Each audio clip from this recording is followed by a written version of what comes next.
Aš esu gydytoja neurologė Emilija Kavaliauskaitė. Kaip ir kitose specialybėse, gydytojai neurologai turi tam tikras sritis, kuriuose šiek tiek domisi plačiau. Viena iš pagrindinių mano domėjimosi sričių yra epilepsija.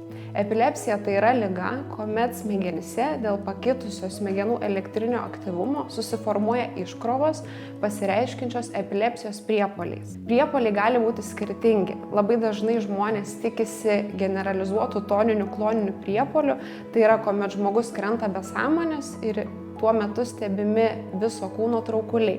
Tačiau priepuoliai gali būti ir kur kas subtilesni, kuomet pasireiškia tam tikros staigios emocijos, užsigalvojimas, visos veiklos sustojimas ar keisti pojūčiai. Pagrindinis tyrimas epilepsijos diagnostikoje yra elektroencefalograma.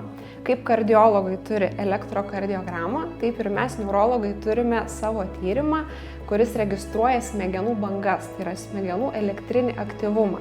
Tyrimo metu galima pamatyti trumpas elektros iškrovas smegenyse, kurios lemia epilepsijos diagnozės suformulavimą. Tai duoda mums ir papildomos informacijos apie kitas neurologinės ligas.